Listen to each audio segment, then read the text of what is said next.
Voy a empezar con una pregunta curiosa. A ver. Leí la tesis de graduación de periodismo de tu compañera, Sí, de Fabiola. sí.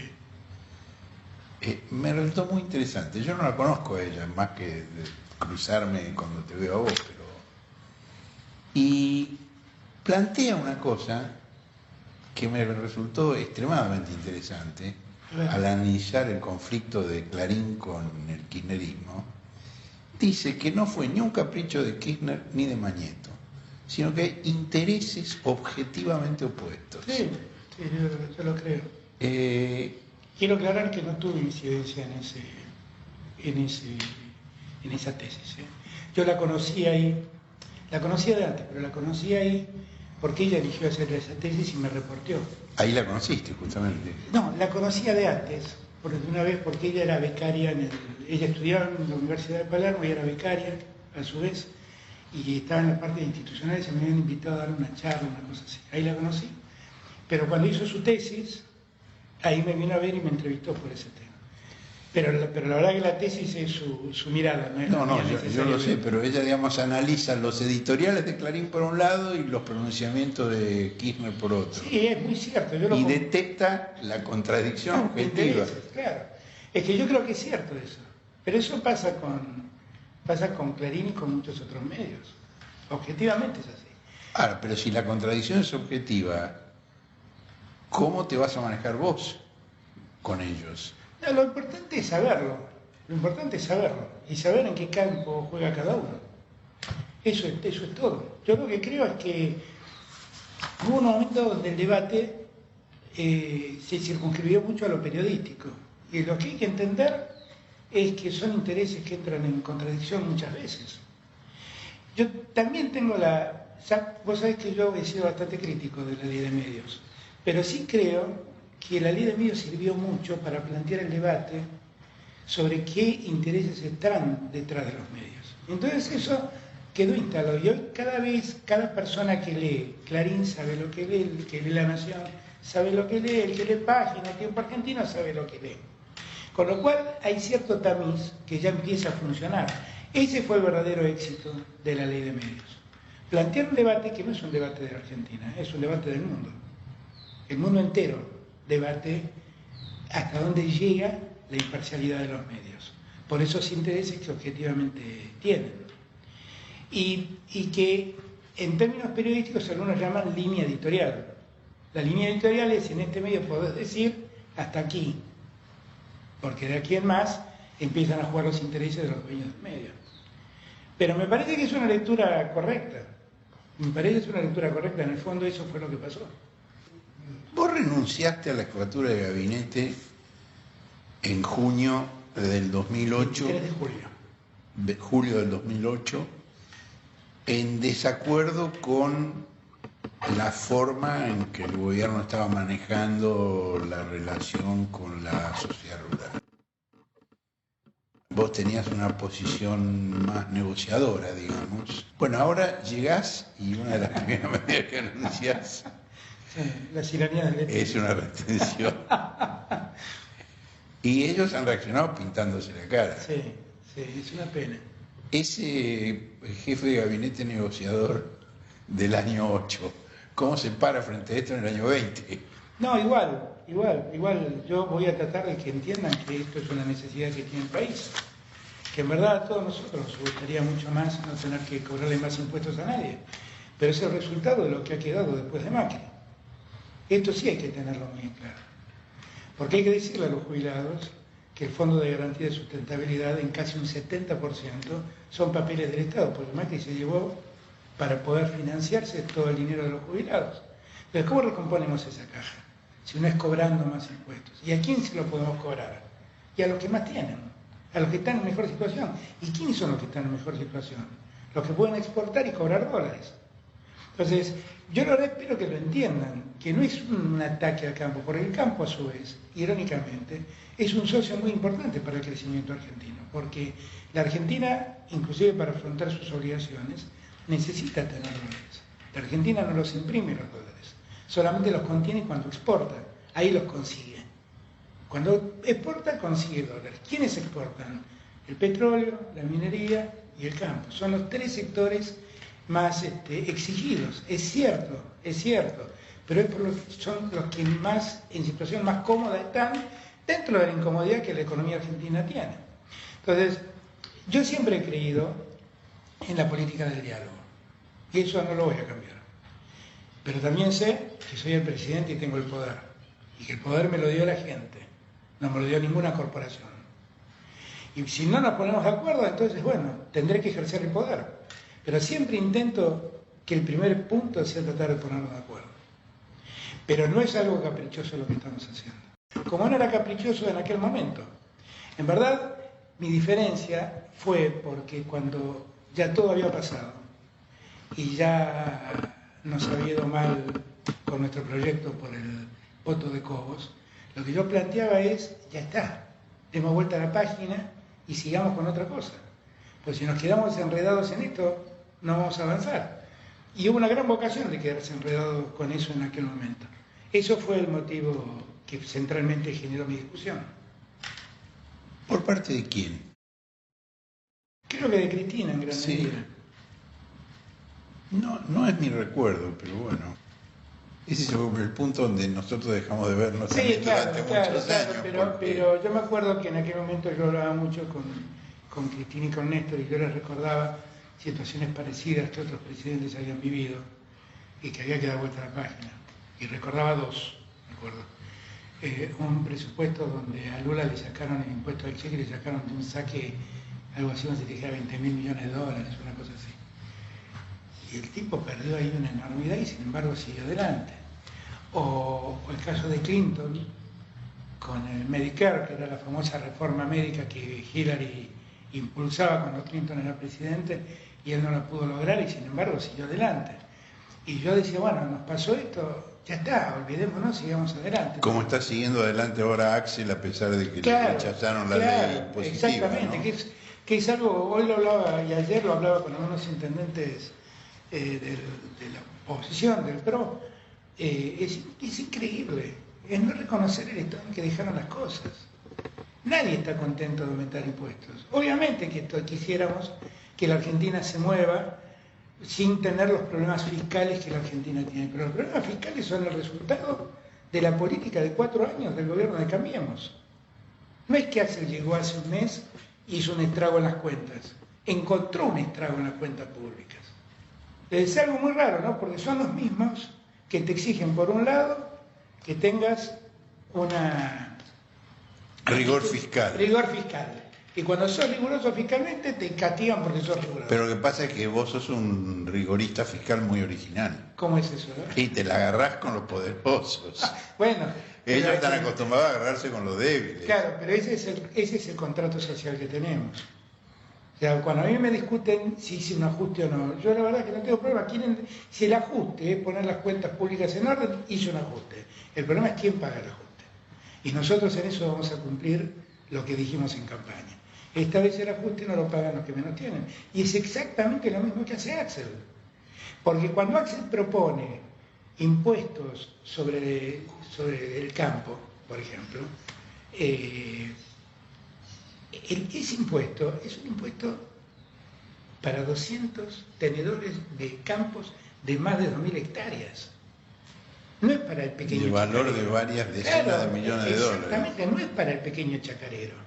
Entonces, eso hay que explicarlo, porque si no pareciera, como te publican en los diarios, el impuestazo de Axel. Bueno, Axel lo explica muy bien, pero ahí tenemos la vinculación de esta pregunta con la pregunta anterior. ¿Cuál era? La de los intereses. La de los intereses Sí, y la claro. de los medios. Sí, claro. Sí. Digo, Axel lo explica muy bien, pero Sí. ¿quién lo transmite fielmente? Sí, pero yo creo que finalmente, mira, hace muchos años cuando yo estaba en el llano y estaba discutiendo con Cristina en el gobierno y demás, un compañero que había vivido exiliado y la había pasado muy mal y me acompañaba en ese momento en que estaba en el llano, me decía siempre, ¿sabes? Esto es muy difícil, Alberto, lo que estamos haciendo. Pues ¿sabes? Lo único que tenemos es la razón. Y yo siempre decía, mira que tener razón no es poca cosa. No. Y yo siento que con Axel y con Cristina lo que tenemos ahora es la razón. Tenemos razón. Así que vamos a seguir insistiendo hasta que todos entiendan que tenemos razón. Hay que seguir insistiendo. mencionaste también los hidrocarburos. Sí. Ahí yo he estado estudiando un poco el tema del shale y de Vaca Muerta. Mi impresión personal es que hay una sobreestimación de la importancia de Vaca Muerta en el shale, que hasta ahora ha rendido muy poco. Ha habido una inversión muy alta, de cerca de 10.000 millones de dólares por parte de YPF, y solo explica el 15% del rendimiento de la producción de YPF. En cambio, la recuperación terciaria de los pozos que ya están en funcionamiento, inyectando un polímero, cuesta muchísimo menos y tiene un potencial de producción en un plazo más corto y en cantidades superiores a Vaca Muerta. ¿No hay riesgo de estar cometiendo un error de poner tanta atención en Vaca Muerta y menos? Eso es exactamente así.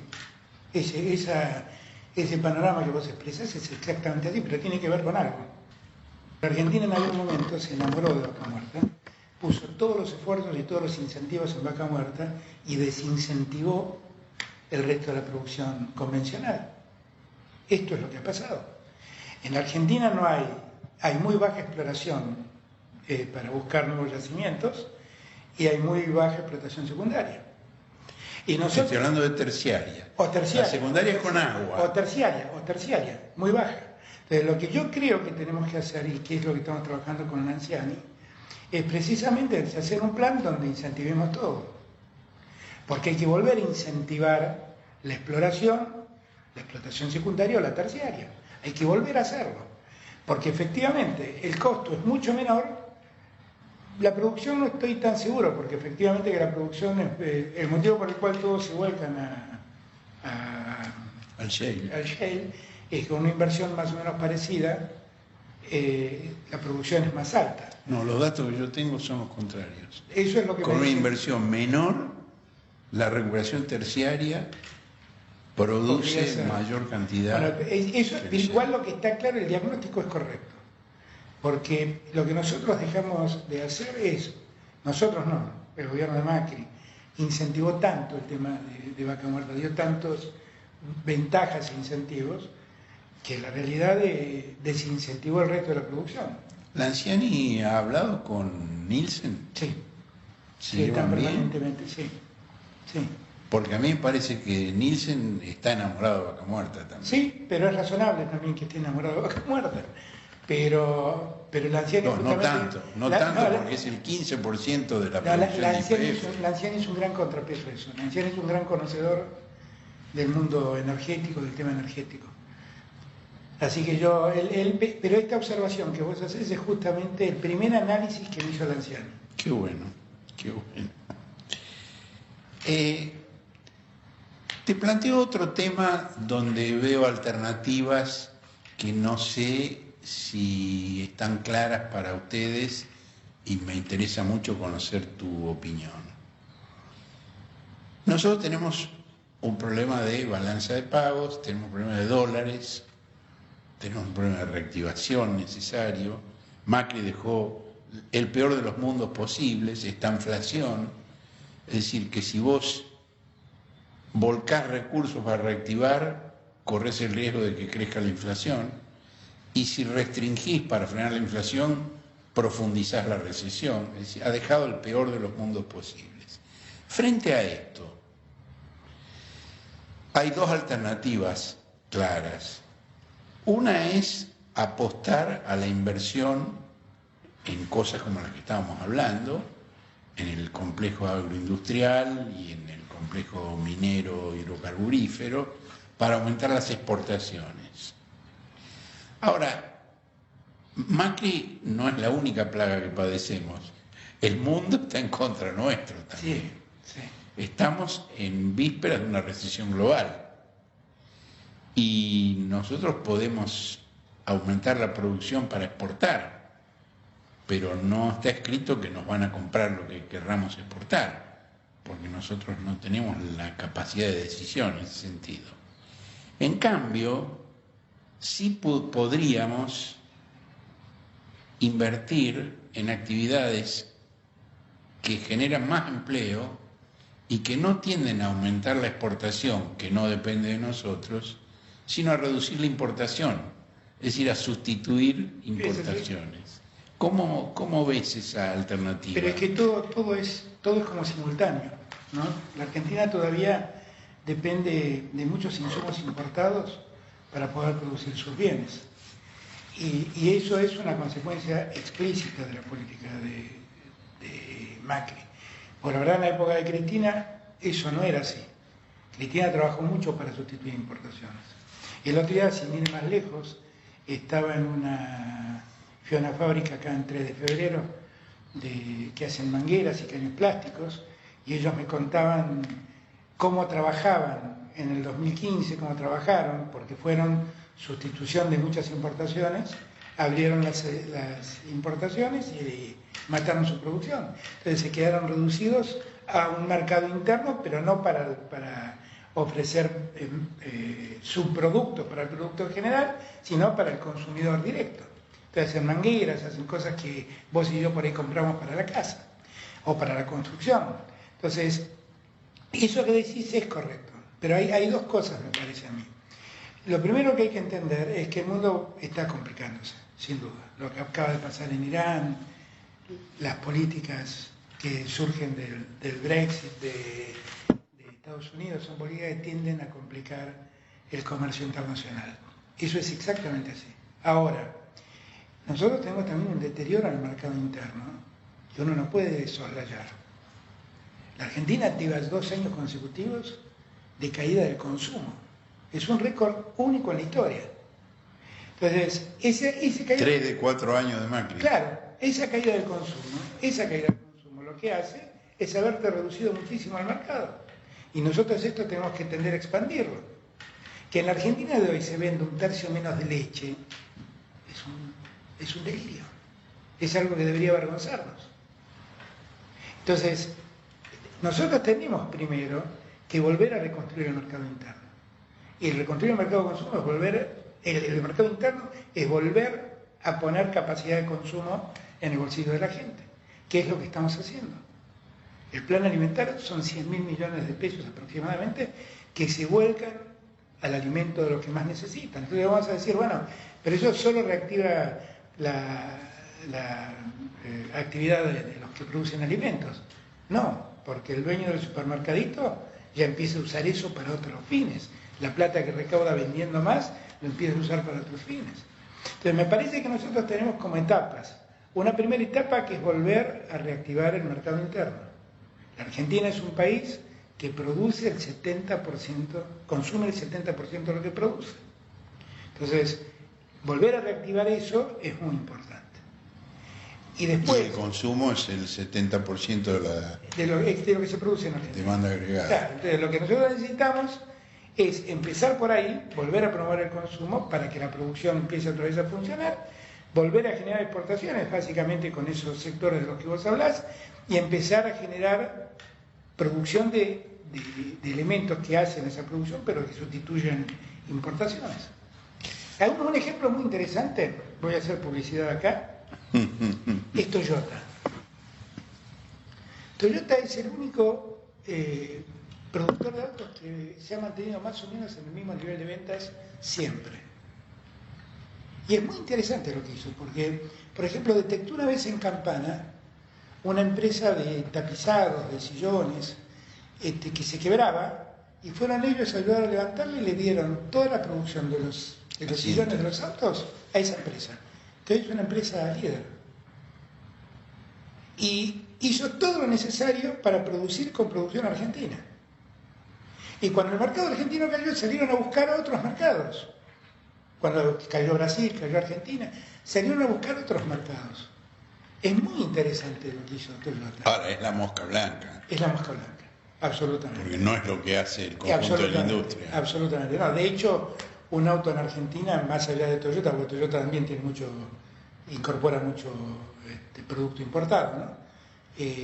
Un auto argentino en sus 2/3 partes está producido en el exterior, objetivamente. Pero ese es un detalle que yo cuento porque me parece muy interesante, el de Toyota. y cómo reactivaron una empresa que estaba absolutamente moribunda y la pusieron al servicio de su producción. Y hoy es una empresa que funciona de maravillas. A mí me parece que en general las medidas que has tomado en este primer mes de gobierno, por un lado, cumplen con lo que habías prometido, lo cual es llamativo en la Argentina. Y por otro lado, son justas, son medidas justas, que tienden a compensar la situación de quienes más han padecido y de quienes más necesitan. La duda que yo tengo es si es suficiente para encender los motores de la economía o si no hay una excesiva preocupación del Ministerio de Economía por controlar el gasto. Mi pregunta es si no sería necesario impulsar más el gasto público. Vamos, en eso estamos, pero vamos de a poco, vamos bien. Nosotros estamos también, tener presente, Horacio, que nosotros todavía no conocemos a ciencia cierta que tenemos. O sea, todos los días, en todos los ministerios encontramos un problema nuevo. Esta semana se conoció lo que pasó con las deudas que Argentina tenía con organismos internacionales. Solamente con Naciones Unidas, 150 millones de dólares, que no están analizadas, no están previstas. Pero no era que habían vuelto al mundo. Y bueno, tiene su costo volver al mundo, parece. Para vos. Sí, tomar deuda y deuda. Tiene costo para vos. Claro, Él claro, volvió claro. al mundo y vos pagás la cuenta. Y bueno, suele pasar eso. Suele ser así. Pero lo que te digo, nosotros estamos todavía viendo a ciencia cierta qué es lo que tenemos, porque también hay un montón de deuda flotante, que es deuda que no aparece como deuda con acreedores, que estamos viendo y estamos, donde tocamos aparece. Y es deuda que no está reconocido como pasivo del Estado. Entonces, estamos, yo creo que de acá al 31 de marzo vamos a tener bien claro cómo estamos, porque ahí también vamos a tener resuelto cómo quedamos con la deuda. ¿Por qué 31 de marzo? ¿Qué Porque pasa esta fecha? es el tope que nos hemos puesto, porque además ahí viene un vencimiento importante. Entonces nos hemos puesto esa fecha como para saber exactamente dónde estamos parados.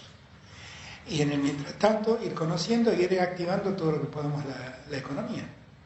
Yo te insisto, volcar 100.000 millones de pesos al consumo que no estaban antes, cambia mucho. El otro día me decía el gobernador Bordet que ellos recibieron, que Concordia fue la primera ciudad que recibió la tarjeta plan alimentario. El plan alimentario. 35 millones de pesos por mes. Me decía que era una fiesta Concordia, que había cambiado la fisonomía de la ciudad, porque es mucho dinero que se vuelca de pronto al consumo. Y yo creo que eso va a ayudar mucho a reactivar gran parte de la economía. Si me decís eso es todo, no, eso no alcanza. No, eso no alcanza. En el Banco Central ahora lo que estamos haciendo es liberando encajes con la obligación de generar créditos a baja tasa para la producción. Y eso también va a ayudar mucho. Lo que hemos hecho en la FIP con la moratoria, que es una moratoria que te da 6 meses de gracia, durante 6 meses no pagás y después pagás a muy largo plazo para muchas pequeñas y medianas empresas, es un alivio enorme, enorme, que además los vuelve a poner en el sistema bancario, el sistema financiero, porque hoy en día debes a la FIP y tenés problemas para ingresar al sistema financiero. Entonces yo creo que hay un conjunto de medidas que estamos tomando, que no son solo vinculadas al gasto público, que van a terminar reactivando la economía. Pero esto demanda tiempo, porque venimos de una economía... Bueno, ya hay algunos consultores que han modificado los pronósticos para bien. Siguen planteando que el año 20 va a ser negativo, sí, pero en menor proporción, ¿no? Claro. Es que yo creo que eso va a pasar. Yo no quiero aventurar, no quiero hablar de semestres, no me gusta hacer nada de eso. Porque además estamos en un mundo tan convulsionado que puede cambiarte en 5 minutos la historia. Pero yo creo que hemos encarrilado la economía en un buen sendero. Y que los ruidos que se escuchan son ruidos interesados. O sea, el otro día, por ejemplo, escuchaba que Bloomberg decía que un funcionario de la Casa Blanca le había dicho a Nielsen que iban a condicionar su apoyo a la posición ante Venezuela y Bolivia. Exactamente. Su apoyo en el fondo, por lo que nosotros... Y yo le pregunté a Nielsen, me dijo que nunca hablaron de eso, y llamé al funcionario, me dijo que nunca hablaron de eso. Entonces voy a decir, ¿El funcionario quién era? ¿Claver? Claro. ¿Y por qué dicen esto? Bueno, porque en el mundo también los operadores bursátiles, los que compran Es decir, bonos... Claver negó haber planteado el tema. Sí, dijo que absolutamente eso no era cierto. Pero entonces, claro, ¿por qué sale eso? Bueno, pero Claver dijo eso, pero Cris Andino, que es un funcionario de tercera línea de la Embajada de Estados Unidos en la Argentina, le dijo a Felipe Solá, a Gustavo Vélez y a Jorge Argüello que si la Argentina no modificaba su posición ante Evo Morales en Bolivia, esto podía tener consecuencias en la relación bilateral. Sí, bueno, recibió la respuesta que nosotros le dimos. Evo es un asilado político y para nosotros no hay nada más que explicar. Es un refugiado. Un refugiado político y para nosotros no hay nada más que explicar. Tiene los derechos de cualquier ciudadano argentino y no vamos a condicionarlo en lo más mínimo. Yo me ocupé de que Evo salga vivo de Bolivia. Si me ocupé de eso, no le voy a negar ahora la posibilidad de vivir en mi país. No, me parece excelente esa posición tuya, pero yo te preguntaba por la de Cris Andino, bueno, que dice lo mismo que Bloomberg. No sé. Lo de Bloomberg es una operación, pero ¿de quién? No, lo de Bloomberg yo creo que es una operación de los tenedores de bonos argentinos, que suben y hacen bajar los bonos por esas cosas y hacen sus propios negocios. Ahora, eso al margen de lo que creo que fue un exceso de la Embajada de Argentina con nuestros funcionarios, porque la verdad no era eso lo que debía plantearse seriamente. Dentro de las cosas que planteabas que están viendo a ver qué hay, está el tema de la capacidad ociosa. Se sabe que la industria está produciendo alrededor del entre 50 y 60% de la capacidad instalada. Ahora, lo que no se sabe es en qué estado está la parte ociosa. Es decir, ¿ustedes tienen alguna medida de cuánta de esa capacidad ociosa, de ese 50% de la capacidad instalada, está bien envaselinada, tapada con lonas y lista para producir y cuánta está oxidada y ya no sirve o ya fue desguazada o está tecnológicamente obsoleta? La capacidad ociosa es la capacidad que se mide según se pueda hacer funcionar en el momento. La otra ya se considera perdida. ¿Pero hay medida de eso? Sí, hay medida. Lo que pasa es que ahí el dato escalofriante es no solamente que se usa el 50 o el 60% de la capacidad instalada. Vamos a decir, si se usa el 60% de la capacidad instalada en autos, a uno le preocupa mucho. Pero cuando vos escuchás que el 50% de la actividad instalada en materia agroalimentaria está ociosa, ahí te preocupa mucho. Y cuando eso le sumás que se vende un 30% menos de leche y se produce un 30% menos de leche porque no hay demanda, ahí te preocupas mucho. Entonces, el problema no solamente es cuál es la capacidad ociosa, sino qué tipo de capacidad ociosa tenemos. Tenemos capacidad ociosa en la industria alimentaria. Eso es un dato tremendo, y del 50%. O sea, para que la gente nos entienda, de 2 máquinas para producir, una funciona, la otra no. ¿Por qué? Porque no hay demanda de alimentos. Bueno, y algunas de las grandes lácteas están en mucha crisis, en una gran crisis. Grandes dificultades, sí, claro. En venta. Y además, esto ha aparejado una consecuencia no querida, pero que ocurrió, que es la gran concentración del mercado. O sea, el 80% de la industria de la panificación está en manos de una empresa. La industria láctea está en manos de 2 o 3 empresas. Entonces, eso sí es muy grave, porque ahí generar competencia es un conflicto. Por eso hay algunos desarrollos, algunos proyectos que son muy interesantes, que sean, por ejemplo, en La Pampa, que han generado su propio producto lácteo. Y lo ha hecho el Estado. Nosotros tendríamos que... Algunos municipios lo han hecho también. En la provincia de Buenos Aires. Exactamente. Nosotros tendríamos que ayudar a impulsar ese tipo de cosas, porque primero no hay motivo para que la leche salga de General Rodríguez y termine en Salta, si es que en Salta se puede hacer leche. No hay motivo.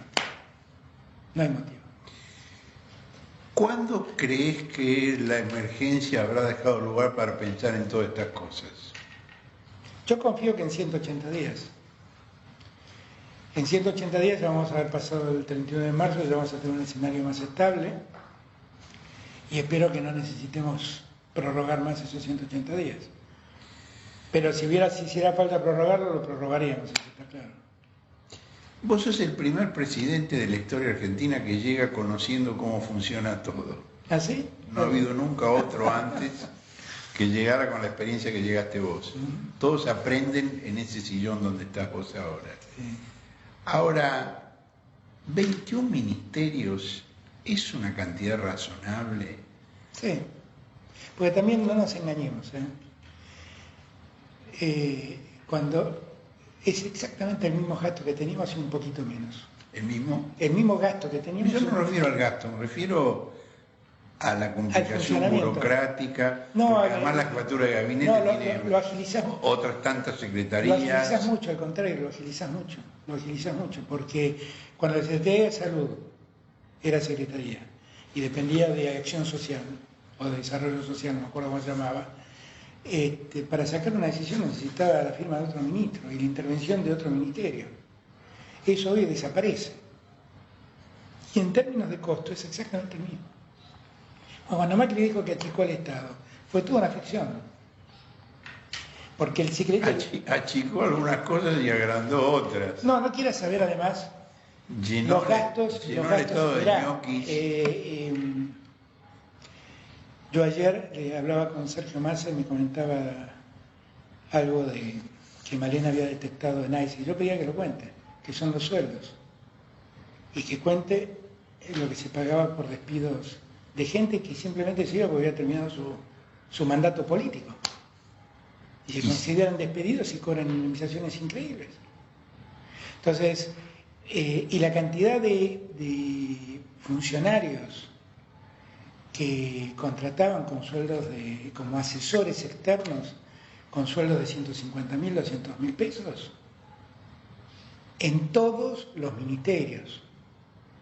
Ahí está el verdadero dispendio. Yo no me refería al gasto, sino a las demoras en los trámites, el hecho de que en muchos ministerios hay secretarios que todavía no han podido asumir, hay una gran pesadez administrativa. Hay algo que yo asumo mi culpa, que es que yo traté de controlar en todos los ministerios las designaciones que se hacían, por debajo de los ministros. Y controlarla no solamente en lo que hace a calidad personal de cada uno y técnica, sino también controlarlo en lo que hace a los equilibrios políticos. Porque yo nunca me olvido que soy el presidente de un frente. Yo no soy el dueño de nada, soy un gobierno de todos. Entonces, particularmente me ocupé de que los equilibrios no se vuelquen para un lado o para el otro. Y en eso fui muy cuidadoso, muy cuidadoso. Y eso reconozco que generó una demora en las designaciones. Debo admitirlo, eso fue así.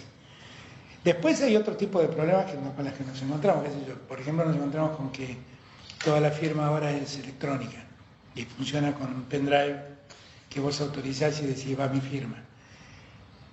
Pero el sistema es un sistema que cada 2x3 se cae, desaparece, que nos demora muchísimo. Cada 2x3 tenemos problemas de ese tipo. Yo le he pedido ayuda ahora a Ciencia y Técnica, al Ministerio de Ciencia y Tecnología, para que vean cómo funciona ese sistema, para ver si lo podemos mejorar y corregir, porque es un problema. Eso sí, aunque no parezca, sí es un problema burocrático. Ahora, la cantidad de ministerios me parece que no está mal, Horacio. Te explico por qué. Bueno, me parece cantidad de ministerios, pero no solo cantidad de ministerios, cantidad de secretarías en la jefatura de gabinete. Bueno, la jefatura de gabinete porque hay un presidente que conoce cómo funciona, pero hay un jefe de gabinete que está aprendiendo. Pero la jefatura de gabinete también tiene los mismos, la verdad que tiene exactamente las mismas tareas que yo tenía, sumado lo que se llama ahora modernización, que es el que maneja todo este tema del texto. Que es el que desordena todo. Los pobres gente, yo la verdad estoy como vos, no estoy en condiciones de juzgarlos porque no es mi fuerte el tema tecnológico. Pero es eso. Pero la jefatura tiene exactamente lo mismo que tenía. Te vas a ver con el gobernador de Jujuy, el contador Morales, Sí. el carcelero de Milagro Sala. ¿De qué van a hablar? La verdad que cuando hablamos con Morales el tema Milagro Sala sale siempre, porque él sabe lo que yo pienso. Yo creo que fue la primera víctima de un sistema que después iba a terminar encarcelando preventivamente a todos los opositores. Y no lo digo ahora, lo digo desde hace muchos años. Y he tenido gestos elocuentes en ese sentido. Pero ahora es presidente. Y seguramente lo hablaré también. Seguramente lo hablaré también. La vez que me reuní con él se lo planteé. Él me planteó que había sentencias judiciales. Yo me he ocupado de la causa y de seguirla. Sé que ha habido procedimientos cuestionables, así que cuando lo vea le volveré a plantear mi preocupación con el tema. Siempre nos queda la tranquilidad, entre comillas, que eso va a tener una revisión última, ¿no?, en la Corte Suprema. Y si lo que digo es correcto, la Corte podrá resolver las arbitrariedades que se han cometido. Lo que sí, Morales sabe que ese tema no está ausente en las charlas, porque lo hablamos cada vez que nos hemos visto, que ha sido una. ¿Y cómo lo toman? Bueno, él tiene su tesis, ¿no? Su tesis es que la justicia funciona independientemente, que ha tenido... La justicia que él armó. Bueno, eso yo se lo he comentado también a él. Armando una Corte Suprema, aumentando de 5 a 9 miembros y designando entre los nuevos a 2 de los diputados que votaron la ampliación. Él que sabe, votan a la mañana y asumen a mediodía. Él sabe lo que piensa, sobre esos temas y sabe que para mí sigue siendo una preocupación Milagro. Pero ya además es una cosa increíble porque uno no se da cuenta, pero lleva más de 4 años presa. 4 años se cumplen esta semana. Claro, es una cosa increíble, Esta semana se cumplen 4 años. Por eso digo, es una cosa increíble. Es muy injusto. Como me preguntó el otro día un periodista, ¿no?, que me preguntaba si a mí no me llamaba la atención que recuperaran la libertad. Y yo le decía, lo que me llama la atención es que ustedes no se hayan preocupado porque por la gente hayan perdido de la manera en que la perdieron. Claro, durante tantos años presos sin condena. Y nunca se preocuparon ustedes por eso. Esas son las cosas que a mí me afectan de cómo funciona el Estado de Derecho en Argentina y cómo muchas veces los medios lo reflejan o lo toman. Ahora, la Corte Suprema de Justicia tuvo oportunidad de intervenir porque hubo ya varias veces que llegaron recursos a la Corte Suprema y no mostró mucho interés. ¿Pero la Corte no fue la que dispuso la detención domiciliaria? Bueno, la Corte a raíz de un planteo de fue la Corte Interamericana de Derechos Humanos y la Corte Suprema lo ratificó, sí. Pero bueno, la prisión después dentro de todo fue un alivio, ¿no? Dentro de todo fue un alivio. Sí, claro, por supuesto. Y con la Corte Suprema, ¿qué pensás vos? La última vez que hablamos no eras partidario de la ampliación de la Corte y yo creo que no hay solución sin ampliarla porque está trabada la situación interna entre distintas personalidades muy conflictivas entre sí. ¿Cuándo te vas a ocupar del tema? Nosotros nos estamos ocupando ahora de la reforma de la justicia federal. Hay un segundo punto que me preocupa, que es poner en marcha el sistema acusatorio cuanto antes. Porque creo que eso va a ser muy bueno. Pero no quiero escapar a tu pregunta. Yo la verdad es que estoy viendo cómo encarar el tema de la Corte. Yo entiendo que las personalidades de los miembros de la Corte por ahí hace dificultoso la obtención de fallos, pero también es justo decir que la Corte se expedió en 24.000 casos el último año. No es poco, ¿eh? Y que en los últimos meses se han ¿Cuántos sacado... 280? Sí, debe ser la mayor parte. 22.934. Pero igual son 24.000 casos analizados, ¿no? Pero lo que digo es que... O no analizados. Sí, bueno... En 280, ahí hay un tema de constitucionalidad. Ahí hay una discusión sobre... ¿Cómo se puede rechazar un recurso sin explicar por qué? Ahí hay una cuestión. Básicamente, el 280 lo aplican siempre pensando en una idea, que es que no hay sentencia definitiva. Entonces en el medio hay un montón de planteos por arbitrariedad ocurrida en procesos y dicen, no, como no hay sentencia definitiva no lo voy a analizar. Mi opinión, voy a hablar como abogado, porque acá me empiezan a decir que como soy presidente no puedo opinar estas cosas, pero se me hace difícil. No, podés opinar, pero lo que no podés decir lo voy a decir como abogado. Eso no puedo decir. Bueno, pero sos el presidente y tenés que hacerte cargo. Lo que digo es que me parece que la historia demuestra que es necesario que se analicen las arbitrariedades en los procesos. Porque si no, ocurre que reciben procesos a 23 años de iniciado, caso Menem, y se producen enormes injusticias, como un fallo que la Corte sacó el mes pasado, que eran dos chicas, dos mujeres, condenadas a 11 años de prisión por un homicidio, y los absolvió la Corte por carencia total de pruebas. Después de 11 años de prisión. 11 años de prisión. Entonces, eso es lo que me lleva a mí a decir, señores, no pueden ustedes decir que no van a intervenir por arbitrariedad cuando en el proceso se producen irregularidades manifiestas. Y es lo que francamente creo, ahora, volviendo al punto de inicio. Ahora, el 280, modificar eso implica una modificación del Código de la ley Civil. Y más que nada el Código Procesal Civil y Comercial de la Nación. No, de la ley de recurso extraordinario. Y de la ley de recurso extraordinario. Eso es lo que tendríamos que modificar. Pero también tendríamos que ver tendríamos que ver varias cosas. Para eso sería ampliar una transformación muy importante. Sí, claro. Pero ampliar el número también supone un montón de temas, ¿no? Qué sé yo.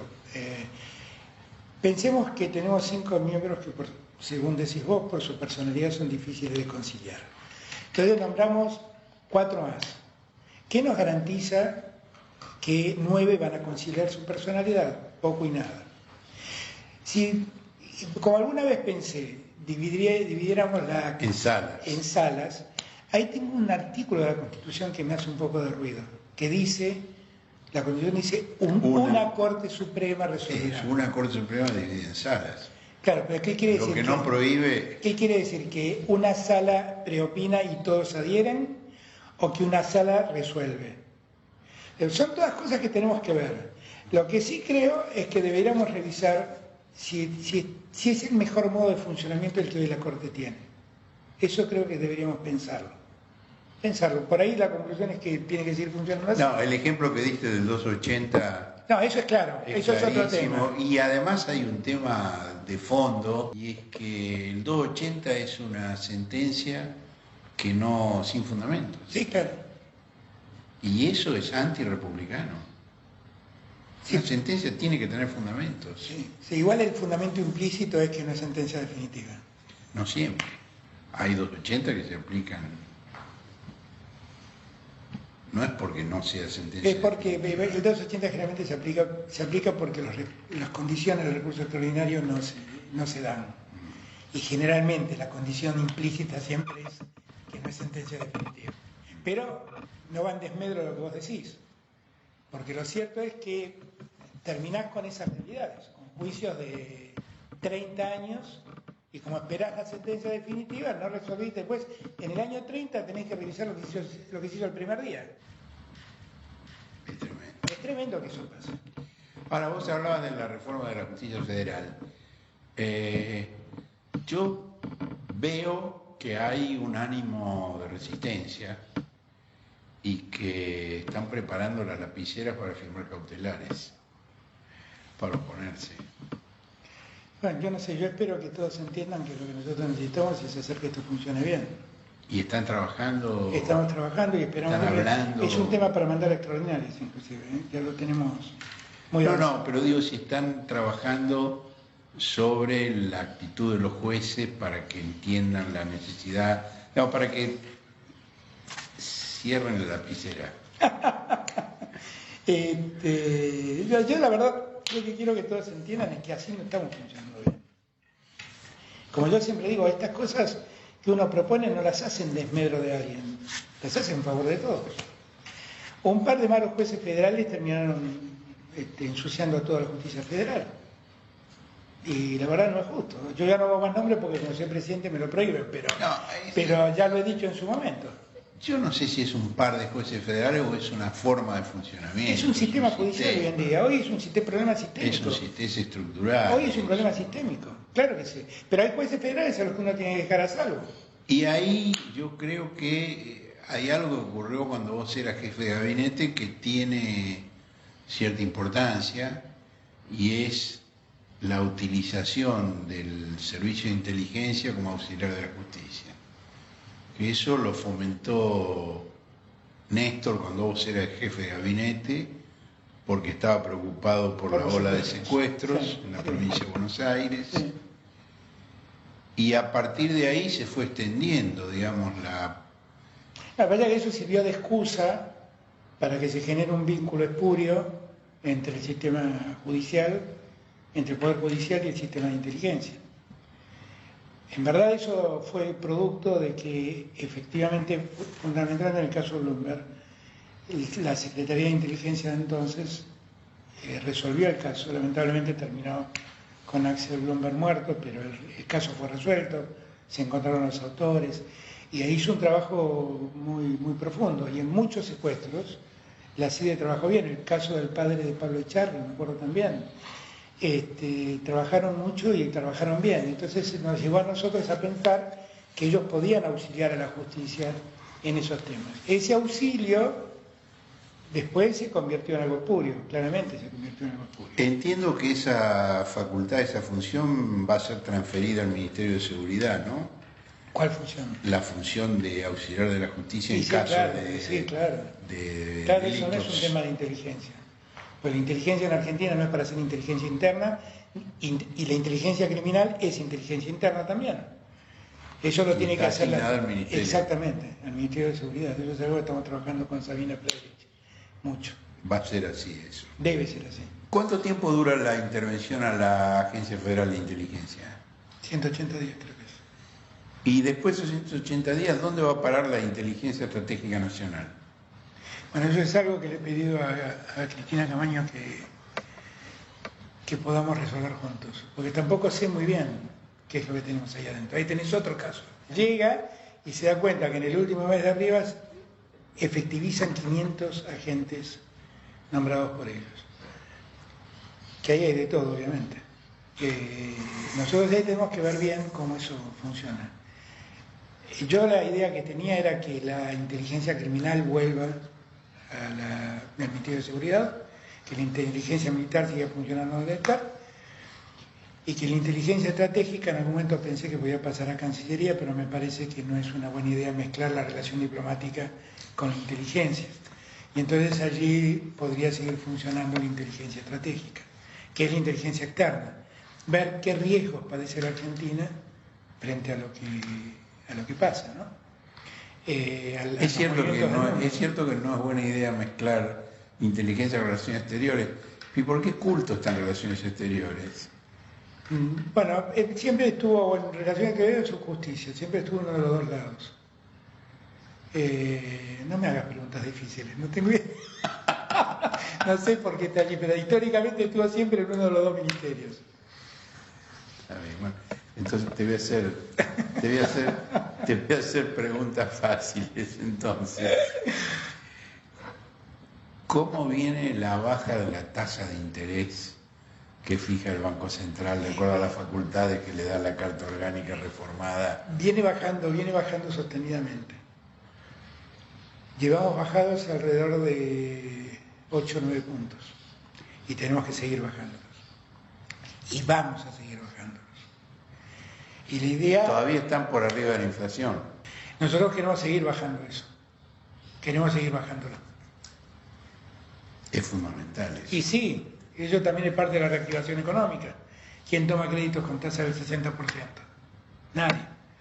Ahora, hay cosas que también pasaron, que pasan desapercibidas, pero, por ejemplo, uno de los mayores problemas que tuve, cuando fui a la noche del 24 de diciembre a San Cayetano, me llamó la atención porque 3 o 4 personas que estaban allí cenando, gente grande, me plantearon la preocupación por los créditos del ANSES. Y ahí me di cuenta de la dimensión del problema. Claro, porque estos tipos han endeudado a toda la población. Exactamente. Pero es una manera de fomentar el individualismo, el sálvese quien pueda. Exactamente, pero además al sector más débil de todos, que es el de los jubilados y de los de que tienen la UH. Es tremendo eso. Ahora, endeudarse para comer, para comprar los nosotros remedios. ahí también dimos 90 días de espera y una baja sustancial de la tasa, que yo le he pedido a Banoli que lo baje más si puede. Eso significó para los jubilados una mejora, para los jubilados que tenían en créditos, una mejora del 8%, y para los de la UH del 12%.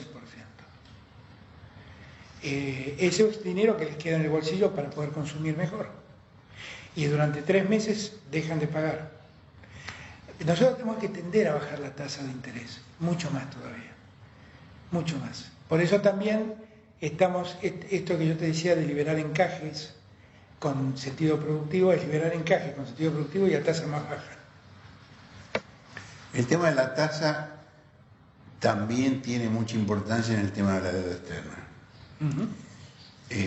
Bueno, por eso también nuestro cuestionamiento a muchas provincias que están tomando créditos a tasas muy altas, porque eso también nos condiciona.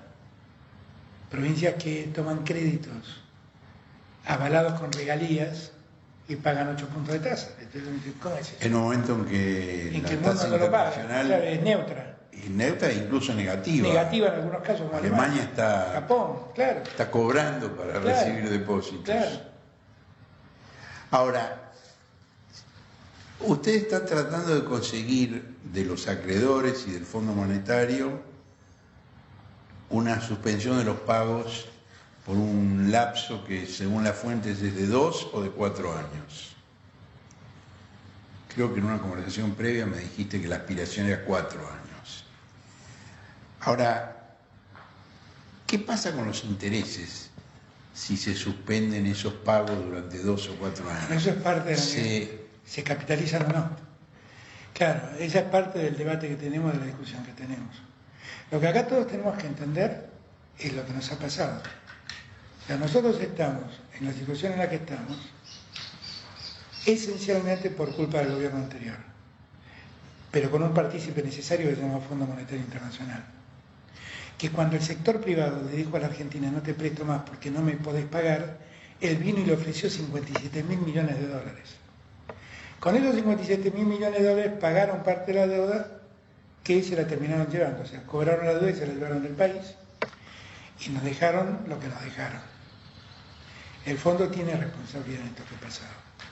Y lo que todos son conscientes es que en la Argentina, en la situación en la que está, difícilmente pueda cumplir sus obligaciones. ¿El fondo asume esa responsabilidad? Bueno, yo no sé Porque si todos sabemos, es una frase muy simpática y me siento involucrado por esa frase, pero ¿Cristalina lo sabe también? Yo tengo la impresión que ella tiene una mirada un poco, o pretende imponerle una mirada más innovadora al Fondo Monetario. Y yo tengo el deseo, la aspiración, si querés, a que este nuevo fondo admita lo que el fondo anterior hizo. Porque lo que le pasó a la Argentina no es como dice Christine Lagarde, de que vieron cómo es ese país, que siempre tiene problemas. No, no, no. Ustedes vinieron a poner plata para sostener a un gobierno. Financiaron una campaña política a costa de todos los argentinos. Cuando el mercado había dicho no le prestemos más a ese gobierno porque no nos va a devolver la plata. Entonces, yo creo que las cosas un poco han cambiado, las miradas han cambiado un poco en el fondo. Y por eso tengo el íntimo deseo de que esta percepción mía sea correcta y que finalmente con la nueva conducción del fondo nosotros podamos llegar a un punto de acuerdo que nos dé tiempo para recuperar la economía y para empezar a pagar. Ellos han visto de muy buen modo la idea del control de precios, del pacto social, del control salarial, de todo lo que hemos venido proponiendo hasta ahora. Lo han visto como un punto de arranque esencial para ordenar la econommí.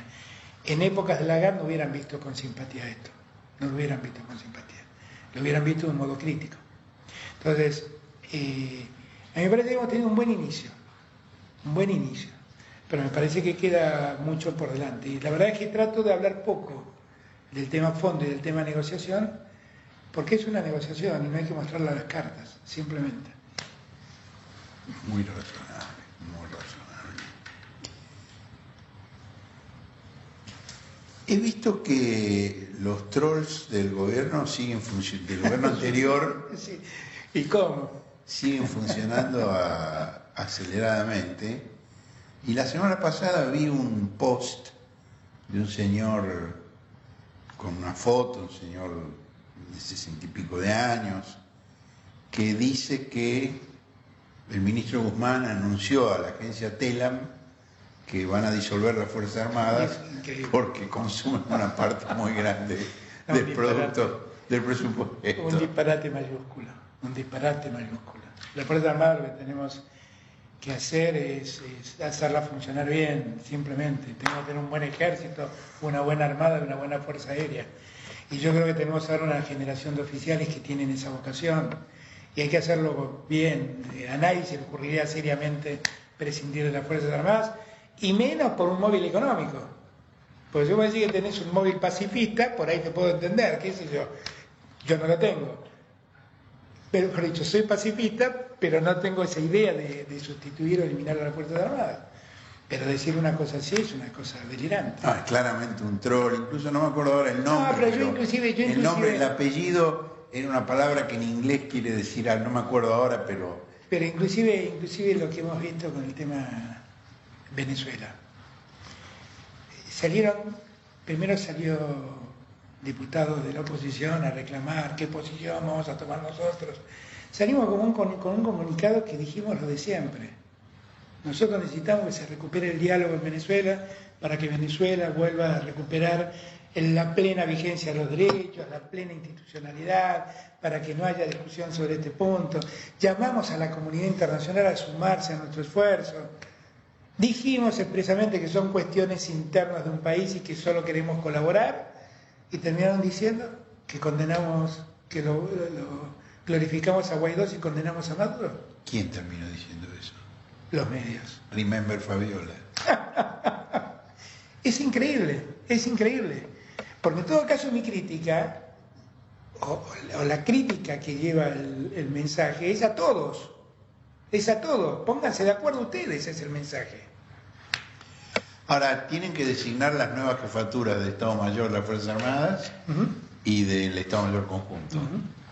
Durante el gobierno de Macri, el jefe de Estado Mayor Conjunto fue designado hijo de una candidata a vicegobernadora de UCI en Tucumán. Mirá vos. Está en función hasta el día de hoy, el general Sosa.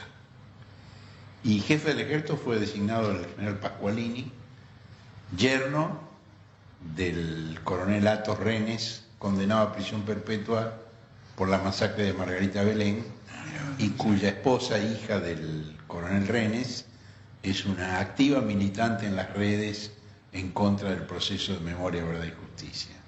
Mirá vos. En la nueva elección de autoridades de las Fuerzas Armadas habrá el cuidado que no tuvo Macri para que no ocurran estas cosas, supongo. Yo quiero una Fuerza Armada integrada a la democracia. Y en verdad la única forma de integrarse a la democracia no es conspirando contra la verdad y la justicia.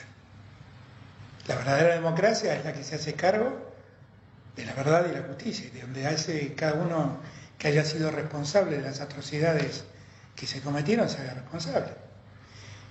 Eso no lo digo ahora, eso es lo que siempre he creído. ¿Qué va a pasar con el Consejo Económico y Social, que fue tan anunciado? Vamos a mandar la ley ahora en enero. Tenemos la ley ya hecha, va a ser parte de las cosas que mandamos extraordinarias.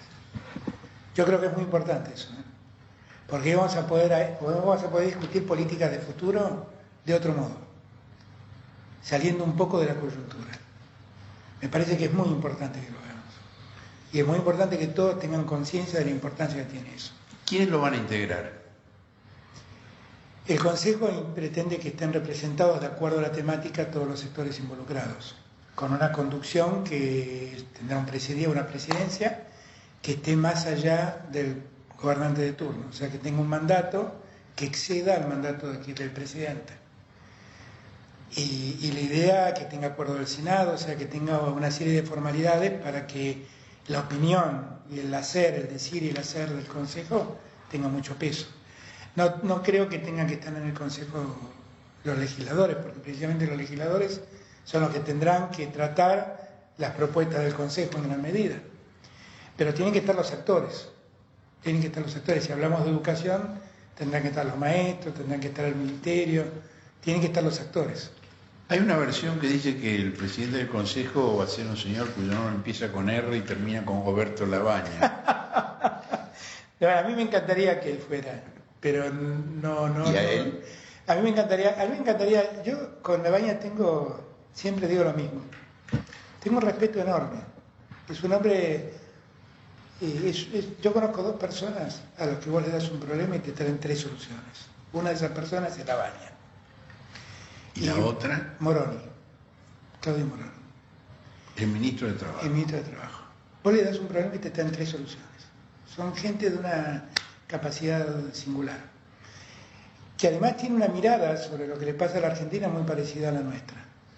A mí me encantaría que él se sume, pero me excede, depende también de su voluntad.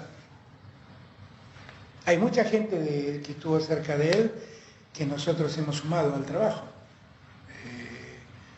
Empezando por su hijo. Pero su hijo vino por su mérito. La verdad, esto quiero aclararlo, nunca Roberto me pidió por su hijo.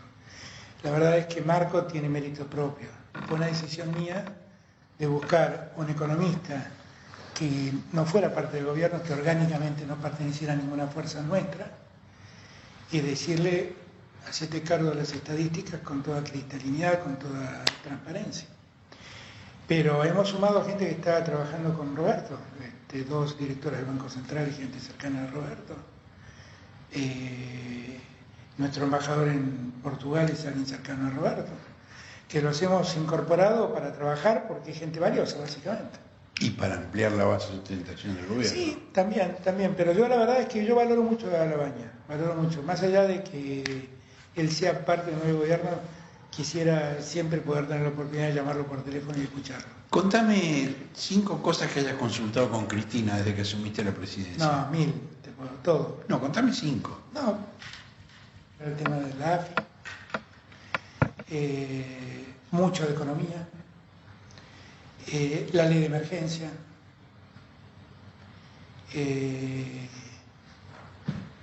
yo te diría que yo hablo casi todo. Faltan 2. No, pero las hay, Faltan 2. Las hay. En su momento consulté con ella cuando hablamos del tema de incorporar a algunas personas como Catopodis o como Cabandier, lo hablé con ella. El tema con el fondo, las conversaciones que tuve con Cristalina, las conversaciones que tuve con Trump, la verdad es que es imposible que yo no hable con Cristina. Es imposible. Es imposible. Yo a veces me pregunto, si vos tuvieras la posibilidad de contar con el consejo de alguien que estuvo en tu lugar durante 8 años, ¿prescindirías? Si además ese alguien es una persona que fuiste su amigo, que nos distanciamos y que recuperaste la amistad, ¿prescindirías? Si además ese alguien es alguien que va en el mismo sentido que vos, ¿prescindirías? Yo no sé por qué tanto lío. Y si además es Cristina, claro, nada ¿por qué menos. tanto lío? ¿Por qué tanto lío? Lo raro, lo imperdonable sería que no la consulte. Sería un soberbio, sería un necio, sería un negado. Yo ningún lío, te pregunto. No, claro. ¿Qué cosas concretas conversaron? Pero te digo, son muchas más que las 5 que te dije. Porque son esas cosas cuando decís decime 5 te cuesta ubicarlas. Pero son muchas más, son muchas más. Porque me importa su opinión. Porque aporta, Cristina aporta, no resta, aporta, definitivamente aporta. No tengo dudas de eso. A veces, por ejemplo, también me generan cosas. Hoy leía en Clarín que decía Cristina intercedió por Axel. Y dije, pues Cristina está en Cuba. Y leo, Cristina le dijo a Alberto Fernández que arregle. Y la verdad es que ayer nos juntamos con Axel, le pregunté qué era lo que le estaba pasando, le pregunté cómo poder ayudarlo, porque obviamente la provincia de Buenos Aires es el 40% del Producto Bruto Argentino. Bueno, pero vos tenés que tener en cuenta que primero Clarín había dicho que vos no estabas ayudando a Axel. Es una cosa insólita. Ellos te arman una historia, entonces hoy te ponen un ladrillito, mañana te ponen otro, y al cabo de una semana tenés una pared que no sabes de dónde salió. El día del debate, en diputados y en el Senado, pues, de esta famosa ley, Axel estaba cenando acá conmigo. Esto es un disparate, es un disparate. Y hoy vos te preguntás, ¿qué ganan diciendo esto? ¿Qué ganan diciendo que Axel es una cosa y yo soy otra? Yo no entiendo eso. Y generan malestar, generan recelos. Yo la verdad es que creo que es el ánimo de todos, pero acá habla en nombre propio. Pero la verdad que yo me he dado cuenta que el modo es trabajar juntos, seguir juntos, que cuando nos separamos, nuestra división le hizo un enorme daño a la Argentina. Yo aprendí 2 veces, no me pasa. Me parece que Cristina también aprendió. Yo creo que sí, todos aprendimos. Yo que he hablado con los dos, creo que están parejos en eso. Todos aprendimos. El ministro de Seguridad de la provincia de Buenos Aires ha tenido algunas actitudes críticas respecto de la ministra federal, de Sabina Frederick. ¿Cómo viviste eso vos y qué pensás al respecto? Y sería bueno que se ocupe de la provincia de Buenos Aires, básicamente, que ahí tiene muchos problemas para resolver. Sabina expresa exactamente lo que yo creo que hay que hacer en materia de seguridad. Exactamente lo que yo creo. Cuenta con todo mi aval, cuenta con todo mi apoyo, estoy seguro que está en la senda correcta. El resto son opiniones de alguien. Bueno, y ahora, para terminar, te hago la primera pregunta. ¿Cómo evaluás tu primer mes de gobierno? No, siempre lo evalúo críticamente, porque soy por naturaleza crítico. Pero creo que pusimos todo el empeño y todo el esfuerzo. Y si vos revisás, en un mes nosotros cumplimos con lo que dijimos que íbamos a hacer. Yo me acuerdo cuando fuimos a la primera reunión del Grupo Calafate, que en ese momento estaba muy en boga el problema de la corrupción del menemismo. Y el Bebe Rigui dijo una cosa que a mí me quedó grabada siempre. Dijo, no hay mayor acto de corrupción que meterle un votante y después hacer todo lo contrario. Yo tengo la tranquilidad de que estoy haciendo exactamente lo que dije. ¿Y saben? ¿Quiénes saben que estoy haciendo lo que dije? Los jubilados, los que pagan más impuestos, también lo saben que se los dije.